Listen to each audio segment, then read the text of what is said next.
İlk yazarla ilkokulda başladım. İlkokul hocamın verdiği bir proje ödevi vardı. O proje ödeviyle birlikte yeteneğimi keşfettim. Çocuk yaşım oldu, çocuk olduğum için pek bilmiyordum yazarlığın ne demek olduğunu, nasıl olduğunu.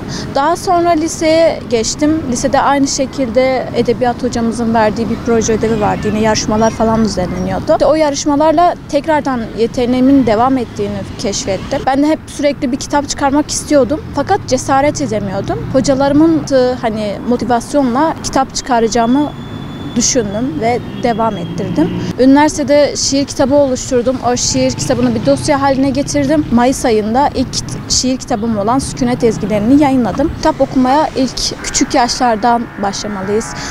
Gerek ebeveynler olsun, gerek çevre olsun. Aynı şekilde yönlendirilmesi gerekiyor.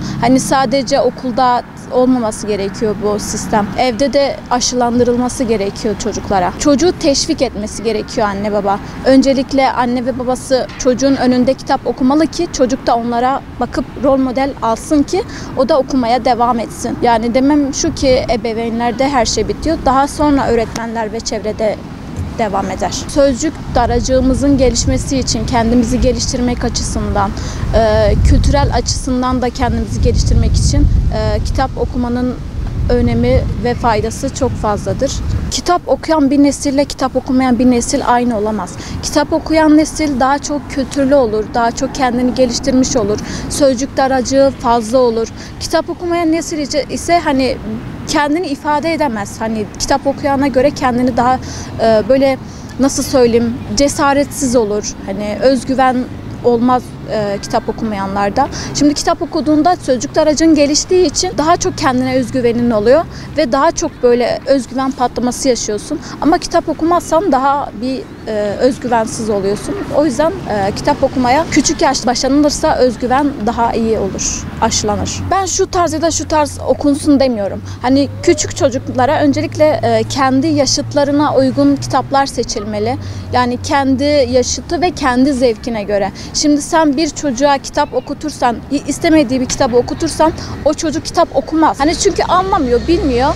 Ama kendi istediği ve kendi yaşına uygun bir kitap okunursa okuma daha iyi olur. Kitap alışkanlığı için öncelikle daha önce de söylediğim gibi ailede başlamalı. Önce anne ve baba önünde okumalı ki o çocuk model alabilsin aileyi. Yani akşamları olabilir ya da sabahları olabilir. Boş zamanlarında kitap okuyabilirler çocuklar. Yani böyle yavaş yavaş anne ve baba alıştırabilir. Daha sonra zaten okulda da okuma saatleri oluyor. O okuma saatleriyle zaten devamı gelir. Genel itibariyle Türkiye'de kitap okuma oranı çok düşük.